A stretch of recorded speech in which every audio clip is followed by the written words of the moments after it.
దుబాయ్లో టీమిండియా దుమ్ము లేపింది. ఛాంపియన్స్ గా అవతరించింది. ఛాంపియన్స్ ట్రోఫీ కప్ ను ముద్దాడింది రోహిత్ సేన. లీగ్ మ్యాచ్ లో ఒక్క ఓటమి లేకుండా ఫైనల్ కు వచ్చిన రోహిత్ సేన ఫైనల్లో కివీల రెక్కలు విరిచి ఛాంపియన్స్ ట్రోఫీ ఎగరేసుకుపోయింది. దీంతో భారత అభిమానుల సంబరాలు అంబరాన్ని తాకాయి. దేశ విదేశాల్లో ఉన్న భారత అభిమానులు పండగ చేసుకుంటున్నారు. కశ్మీర్ నుంచి కన్యాకుమారి వరకు క్రికెట్ అభిమానులు రచ్చ చేస్తున్నారు. జాతీయ పతాకాలు చేతబట్టి భారత్ మాతాకు జై అంటూ నినాదాలతో అదరగొడుతున్నారు.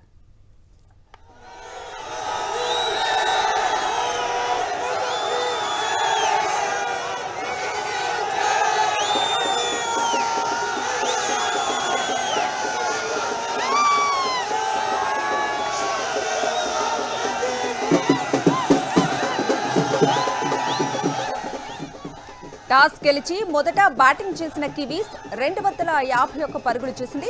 252 పరుగుల విజయ లక్ష్యంతో బరిలోకి దిగిన భారత్ కు రోహిత్, గిల్ మంచి ఆరంభాన్ని ఇచ్చారు. గిల్ అవుట్ తర్వాత కోహ్లీ కూడా వెంటనే అవుట్ అవ్వడంతో అభిమానుల్లో కొంత ఉత్కంఠ నెలకొంది. తర్వాత శ్రేయస్, అక్షర్ పార్ట్నర్షిప్ భారత్ ను విజయం వైపు దూసుకెళ్లింది. కేఎల్ రాహుల్ నిలకడ ఆటతో కివీస్ బౌలర్లకు పరీక్ష పెట్టారు. విన్నింగ్ షాట్ కొట్టి భారత్ కు అదిరిపోయే విజయాన్ని కేఎల్ రాహుల్ అందించారు.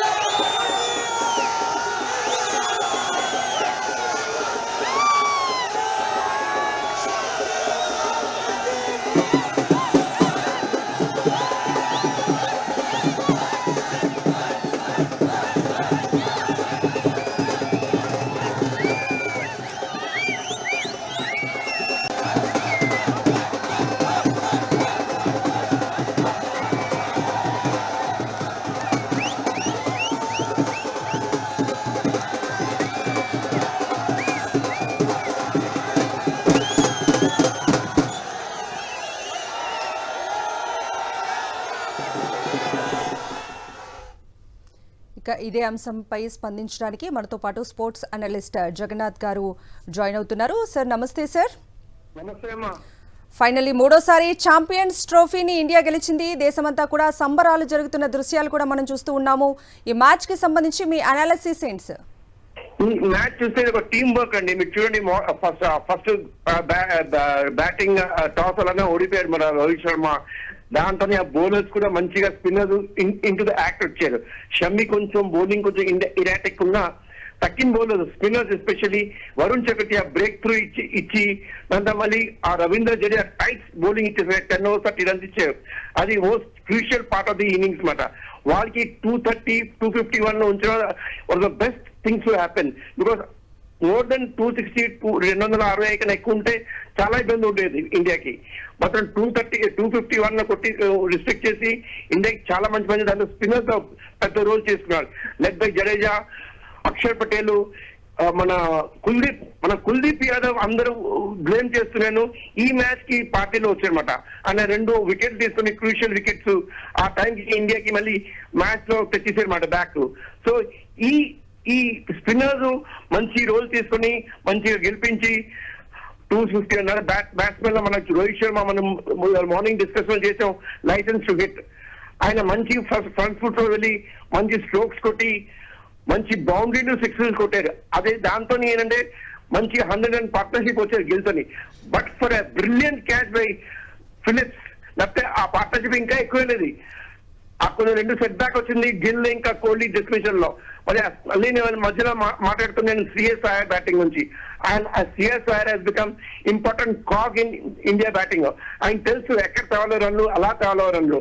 బట్ ఆయన కూడా వికెట్ పోతే లాస్ట్ లో మనకి చూపించారు హార్దిక్ పాండ్యా, అక్షర్ పటేల్ ఇంకా KL Rahul innings was very crucial లో. ఎందుకంటే ఆయన కొసదాకా లాగి ఇండియాకి గెలిపించాడు. ఇది ఒక team work.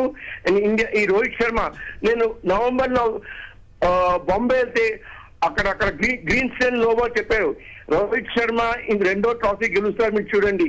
He predicted the right thing, and today India won the Champions Trophy for the 3rd time. It's a great technique, great big teamwork. Sir toss గెలిచి మీరు చెప్పినట్టు మొదట బ్యాటింగ్ చేసినటువంటి కివీస్ 251 పరుగులు చేసింది. 252 పరుగుల విజయ లక్ష్యంతో బరిలోకి దిగింది భారత్. ఎలాంటి ప్రెజర్ ఉండింది అంటారు సార్? లాస్ట్ వరకు కూడా టీం మీద ఎలాంటి ప్రెజర్ ఉంది అంటే ఏం చెప్తారు సార్? ఈ ప్రెషర్ అలాగనే ఉంటుందండి. ఎన్ని ఫైనల్స్ ఆల్వేస్ ప్రెషర్ ఉంటుంది. అండ్ వాళ్ళ స్పిన్నర్స్ మీరు చూడండి, సాంట్నాని ఇంకా రవీందర్ చాలా టైట్ బౌలింగ్ చేశారు. ఎందుకంటే వాళ్ళ ఫీల్డింగ్ 20 రన్స్ ఎక్స్ట్రా వాళ్ళు సేవ్ చేశారు. వేన్ ఫిలిప్స్ చూడండి, రవీంద్ర లక్ష్మీంద్రన్ వాళ్ళందరూ ఫీల్డింగ్ టాప్ క్లాస్ ఫీల్డింగ్ అండి. సో ఈ టార్గెట్ 251 ఉండేను, but is as good as 270 target మాట. బట్ మార్నింగ్ మా డిస్కషన్ లో మనం చెప్పినట్టు వాళ్ళు ఏం చేశారంటే దే కెప్ట్ కంపోజర్. నేను మార్నింగ్ కూడా మనం డిస్కస్ చేసినప్పుడు ఫస్ట్ కోహ్లీ అదంతా శ్రేయస్ అయ్యర్ ఇంకా Rahul three important members. Kohli fail అయినారు కానీ రోహిత్ శర్మ క్లిక్ అయినారు. అది గ్రేటెస్ట్ థింగ్. మనకు ఎంత క్రిటిసిజం ఉండే Rohit Sharma is not a batsmen అంత, but he showed the way and he played a brilliant innings. And that to starting లో ఇంత మంచి స్టార్ట్ ఇచ్చినట్టు ఆ 251 చాలా దిగ్గి తెచ్చేసారు. దో మనం వికెట్స్ కొన్ని పడ్డాయి, but still India won the match and thanks to Rahul in the end. Jagannath garu, ఈ ట్రోఫీ గెలుపులో బౌలింగ్ కూడా ఒక క్రూషియల్ రోల్ ప్లే చేసింది అనుకోవాలండి. డెఫినెట్లీ అండి. ఎందుకంటే మీరు ఫస్ట్ 2 ఓవర్స్ చూస్తే షమ్మి, హార్దిక్ పాండ్యా కొత్త బాల్ తో మంచిగా బౌలింగ్ చేయలేదు. షమ్మి కొంచెం ఇరాటిక్ అంటే ఇటు వేస్తున్నాడు, రన్స్ చేశారు. స్పిన్నర్స్ వచ్చిందంతా హోల్ డైనమిక్స్ చేంజ్ అయిపోయింది. వరుణ్ చక్రవర్తి వికెట్ తీసుకోవడం, యంగ్ వికెట్ తీసుకోవడం, ఓపెనర్ వికెట్, దాంతో న్యూజిలాండ్ కి అంత రన్స్ దగ్గరే వచ్చే కావు. సో స్పిన్నర్స్ 15 ఓవర్స్ నుంచి 35 ఓవర్స్ చాలా బాగుంది బౌలింగ్ చేసి ఆ న్యూజిలాండ్ కి చాలా రిస్ట్రిక్ట్ చేశారు. మీరు చూడండి, కుల్దీప్ యాదవ్ మన అందరూ అంటున్నారు రిప్లేస్ అయిపోతాడు, వాషింగ్టన్ వస్తారు కదా మీడియం వస్తారు. బట్ కుల్దీప్ మంచి పని చేసిన టీం ఆయనకు ఉంచి ఆయన మంచి వాట్ ఇస్ ప్లాన్ గా మంచి యాక్యురేట్ గా బౌల్ చేసి, అండ్ మోస్ట్ ఇంపార్టెంట్ ఇక్కడ మనం జడేజా రోల్ తీసుకోవాలి. మీరు ఎండ్ ఆఫ్ ది మ్యాచ్ చూస్తుంటే టీవీ వారిలో చూస్తుంటే ఫస్ట్ థింగ్ కోహ్లీ ఏం చేశారంటే జడేజాని ఆక్రమించుకున్నారు. ఏంటంటే Jadeja played very crucial role. ఇక్కడ 10 overs 30 runs ఇచ్చారు. ఆయన చాలా టైట్ గా ఉంచారు. సో న్యూజిలాండ్ కి ఆ ఫ్రీడమ్ లేదు టు స్కోర్ 280 runs. 280 runs కోసం కొంచెం ఇబ్బంది అయిపోయింది. ఎందుకంటే 280 + 20 more runs because New Zealand fielding 20 runs save చేస్తారు. సో 251 రిస్ట్రిక్ట్ చేసి మన ఇండియన్ బౌలర్స్ కి, బ్యాట్స్మెన్ కి అవకాశం ఇచ్చారు గెలవడానికి. Right, thank you Jagannath Das గారు. Thank you for your analysis అండి. Thank you.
ఇదే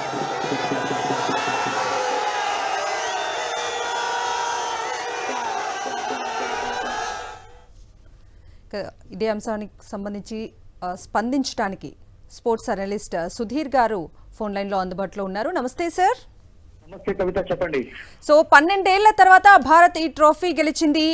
ఒక్క మ్యాచ్ కూడా ఓడిపోకుండా ఫైనల్కి చేరుకుని ఫైనల్లో కూడా దుమ్ము రేపిది టీమిండియా. ఈ మ్యాచ్కి సంబంధించి మీ ఓవరాల్ అనాలిసిస్ ఏంటి sir? Right to the tournament Kavitha, మనం చూసాం వండర్ఫుల్ స్పిరిట్ కనబరిచారు, మంచి టీమ్ ఎఫర్ట్ ఇది. ఎందుకంటే మీకు సమిష్టి కృషి అనేది క్లియర్ గా కనబడింది ప్రతి మ్యాచ్ లో కూడా. చూడండి, ఫస్ట్ మ్యాచ్ లో శుభ్మన్ గిల్ రాణించాడు, ఆ తర్వాత పాకిస్తాన్ అగేనెస్ట్ విరాట్ కోహ్లీ రాణించాడు, సెంచరీ సాధించి. సో అప్పుడే ఇండియా సగం కప్పు గెలిచింది పాకిస్తాన్ గెలిచినప్పుడు. ఆ తర్వాత మరొక ప్లేయర్ అగేనెస్ట్ న్యూజిలాండ్ రాణించడం చూసాం, ఆస్ట్రేలియా తోటి మరొక player. Right through the tournament మీకు అందరికంటే ఎక్కువగా కన్సిస్టెన్సీ కనబరిచినటువంటి ప్లేయర్ మిడిల్ ఆర్డర్ లో శ్రేయస్ అయ్యర్.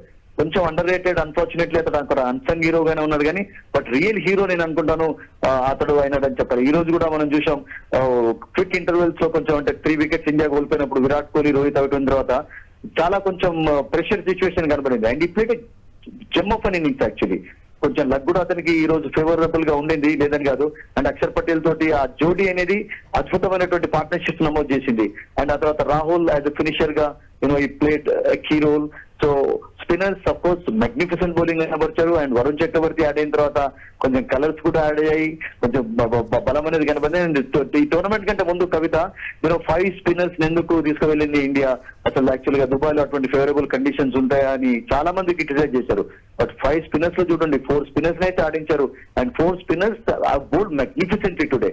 ఈ రోజు రవీంద్ర జడేజా మేబీ అతన్ని చివరి వన్డే మ్యాచ్ బికాస్ ఎప్పుడైతే విరాట్ కోహ్లీ అతన్ని కొంచెం కౌగిలించుకోవడం చూసామో, మేబీ లాస్ట్ మ్యాచ్ ఆడినట్టుగా అనుకోవాలి అతను. సో ఓవరాల్ గా టీమ్ ఎఫర్ట్ ఇది. అండ్ గంభీర్ యాజ్ కోచ్ గా కూడా నేను అనుకుంటాను చాలా అద్భుతంగా ట్రైనింగ్ ఇస్తున్నాడు అందరికి. అండ్ ఆ స్మైల్స్ ఎక్కువగా కనబడుతున్నాయి, పాజిటివ్ వైబ్స్ ఎక్కువగా కనబడుతున్నాయి మీకు గ్రౌండ్ లో కానివ్వండి, ట్రైనింగ్ సెషన్స్ లో. And everything has gone in India's favor and they have played magnificently today. And 25 years తర్వాత, 12 years తర్వాత of course ఛాంపియన్స్ ట్రోఫీ మరొకసారి గెలుచుకున్నాడు. థర్డ్ ఫైనల్ వాళ్ళకు 17 లో ఓడిపోయారు. 25 years తర్వాత న్యూజిలాండ్ ఓడించడం అనేది that is a special win for India. Because New Zealand 25 years ago India ఓడించింది నైరోబీలో. అండ్ ఈ రోజు ఇండియా చేజ్ చేస్తూ న్యూజిలాండ్ ఓడించడం అనేది it's absolutely fantastic Kavitha, no doubt about it.